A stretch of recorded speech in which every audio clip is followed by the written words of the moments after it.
Bertemu lagi dengan channel saya Pak Dr. Samsul, gudangnya informasi.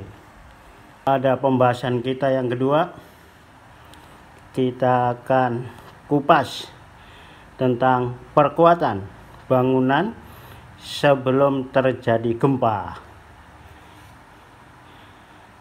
Bangunan tembok sederhana tanpa perkuatan, dibalut dengan kawat anyam. Tampak samping ya, kupas plesteran di kedua sisi dinding yang akan diberi perkuatan dengan kawat anyam.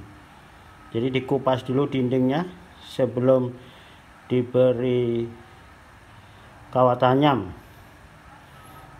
Kalau mutu pengerjaan pasangan dindingnya kurang baik, kawat anyam dipasang melapisi seluruh dinding.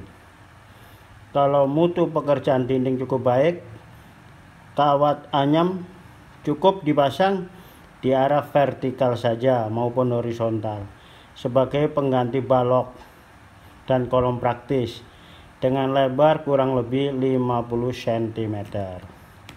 Jadi pertama yaitu kupas plesteran di kedua sisi dinding yang akan diberi perkuatan dengan kawat anyam. Dari mulai 50 cm, ada yang 100 cm di tengah, yang di pinggir ada 50 cm. Pengupasan plesteran dinding sudut dan pertemuan dinding dilakukan pada kedua sisi semua dinding yang bertemu. Ini tampak belakang setelah tembok dikupas ya. Apabila spesi pasangan bata yang ada memakai campuran kapur dan pasir atau campuran kapur, serbuk semen merah dan pasir, ini yang biasa dipakai oleh orang-orang dulu tanpa semen gitu, maka sebelum dipasang perkuatan dengan kawat anyam, sebaiknya spesi diberi aliran air semen, yaitu kira-kira 1 semen 2 air ukurannya, yang dimulai dari bagian bawah dinding. Gambar ini tampak depan ya, 10 cm ukurannya. Dinding dipasang bata. Di pertemuan dinding yang saling mengikat tersebut dibuat kolom dengan perkuatan kawat anyam. Ini adalah contoh gambar-gambar bagaimana membuat kepala plesteran. Lebar kira-kira 2 cm, tebalnya dibuat 1 cm sebagai dudukan kawat anyam. Jadi triplex 9 mm, lebarnya 2 cm sebagai backing kepala plesteran ya. Kepala plesteran dudukan kawat anyam ini nampak pada gambar ini, contoh di bawah. Terus yang itu adalah kawat pengikat untuk menjahit kawat anyam. Plester dinding setelah dipasang kawat anyam. Kawat anyam ukuran berdiameter adalah sekitar 1 mm ya, kurang lebih. Ukurannya adalah 2,5 kali 2,5 cm di tiap sisi dindingnya. Ini bagaimana teknik pengeboran dinding dan kepala plesteran dipasang. Kemudian kawat dipasang untuk menjahit kawat anyam. Jadi pemasangan kawat pengikat untuk menjahit kawat anyam. Dipasang kawat pengikat ya, supaya nggak lepas. Ketiga, ikat kawat anyam di kedua sisi dinding satu dengan yang lainnya ya, dengan kawat pengikat. Setiap jaraknya antara 15 sampai 20 cm. Lubang untuk kawat pengikat dibuat kepala plesteran. Jadi lubang untuk kepala pengikat tadi dipergunakan sebagai kepala plesteran.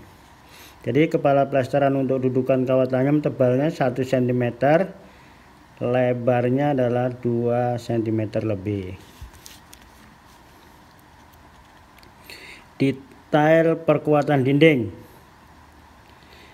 4. Plester kembali dinding yang sudah dipasang kawat tanyam dengan adukan 1 semen, 1 PC atau 1 semen dengan 3 pasir, dibandingkan 3 pasir. Kalau balok pondasi tidak ada, buat balok pondasi ukuran 15 x 20 cm di sisi kiri kanan dinding. Kawat tanyam di kedua sisi dinding dipaku ke balok pondasi tersebut. Ini contoh pembuatan balok pondasi. Balok pondasi dicor terlebih dahulu. Setelah itu plester kembali dinding yang sudah dipasang kawat tanyam dengan adukan 1 semen 3 pasir. Gambar di samping ini adalah gambar dena balok pondasinya.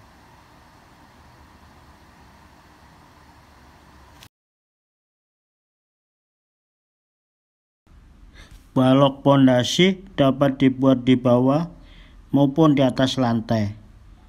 Kalau balok pondasi dibuat di atas lantai, balok pondasi diturunkan pas di bukaan pintu. Alternatif dudukan kawat tanyam dengan paku payung. Dudukan paku payung dengan jarak tiap 20 cm ya.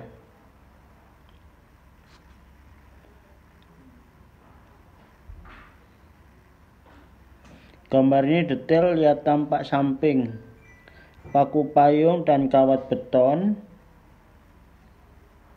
Kawat beton digunakan untuk mengikat kawat tanyam ke dudukan paku payung.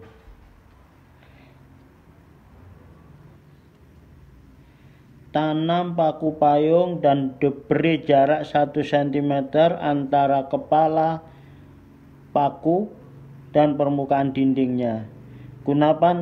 Gunakan triplek tebal 1 cm sebagai acuan jarak. Jadi jaraknya 1 cm ya. Dudukan paku payung tiap jarak adalah 20 cm.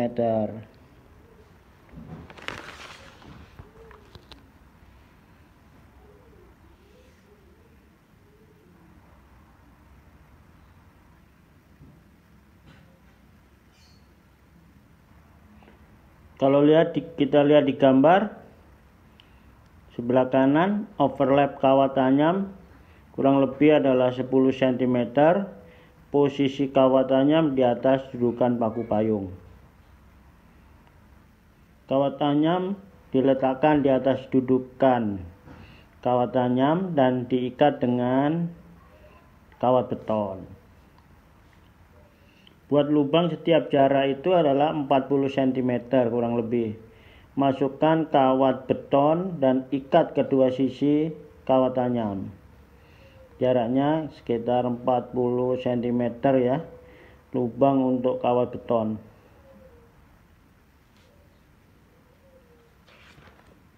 Oke. Sekarang menginjak ke bangunan tembokan sederhana tanpa perkuatan, atau perkuatan dengan menggunakan kolom praktis dan balok ring. Kalau memungkinkan, selain dibalut dengan kawat tanyam seperti yang telah dijelaskan sebelumnya, bangunan tembok sederhana tanpa perkuatan dapat juga diperkuat dengan membuat bingkai berupa balok pondasi, kolom praktis, dan balok ring. Contoh dena lokasi bobokan untuk pembuatan kolom beton tulang sebagaimana nampak dalam gambar. Pertama, pasang penunjang kuda-kuda dari bambu atau kayu bulat persegi dengan diameter 8 sampai dengan 10 cm secukupnya.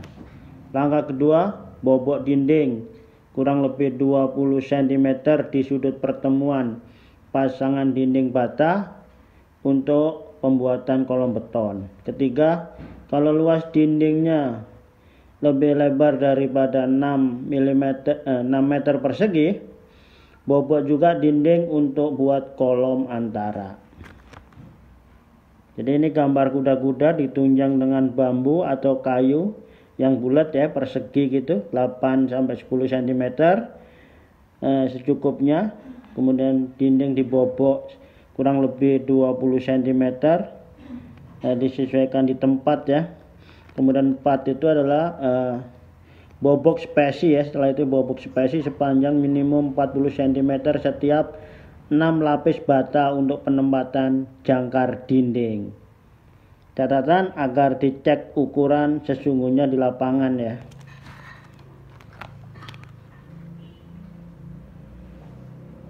Kelima, pasang tulangan balok dengan diameter 4-10 mm dengan sengkang minimum 8-150 mm.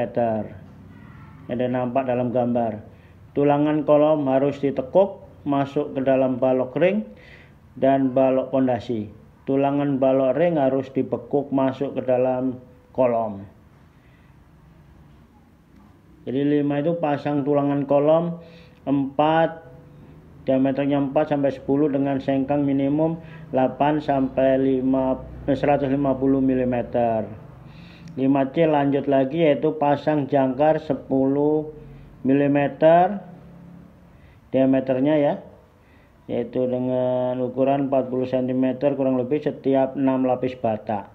Kemudian yang keenam, dilanjut balok dan kolom dicor sekaligus, tidak bertahap. Jadi dicor sekaligus tidak bertahap. Gerigi pada pemasangan bata diisi beton.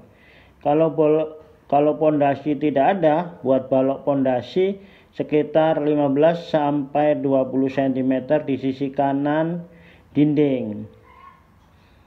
Itu. Sekarang kalau sudah paham, kita lanjut ke bangunan tembok sederhana dengan perkuatan atau perbaikan sambungan tulangan kolom praktis dan balok ring serta penjangkaran dinding. Nampak dalam gambar ini adalah kolom praktis itu. Nah, ini adalah balok ring baloknya. Tampak depan gambar, yang sebelah kanan tampak belakang. Kemudian kolom praktis yang naik ke atas itu, dinding samping, balok ring tampak samping. Ini gambar tampak samping ya. Oke. Cara mengerjakannya adalah bobok sambungan kolom balok untuk mengetahui mutu beton ya, dan sambungan tulangan kolom-kolomnya. Kalau sambungan tulangan kolom balok tidak benar, pasang jangkar tambahan sengkang di daerah sambungan tersebut. Jangkar tambahan itu 4D diameternya 13 mm. Kalau sengkang tambahnya sekitar diameter 8 mm ya. Nampak dalam gambar ini. Kalau tidak ada jangkar dinding, penjangkaran dinding ke kolom atau balok dilakukan dengan menggunakan kawat anyam dengan diameter antara sama dengan 1 mm ya, dengan ukuran kira-kira 2,5 kali 2,5 cm dengan lebar 40 cm, dipasang di kedua sisi dinding yang dipaku ke kolom dan diikat ke dinding juga. Plesteran di dinding lebarnya itu 2 cm dengan tebal 1 cm memanjang ke arah vertikal. Kawat anyam dipaku ke kolom dan balok beton ya, gambarnya ini ya. Kawat anyam 1 mm ukuran tadi, 2,5 kali 2,5 cm dipasang di kedua sisi dinding dan dijahit dengan kawat pengikat sebagaimana nampak dalam gambar. Oke, itu saya rasa bahasan kita. Nanti yang ketiga kita akan bahas tentang perbaikan perkuatan bangunan tapi setelah terjadinya gempa.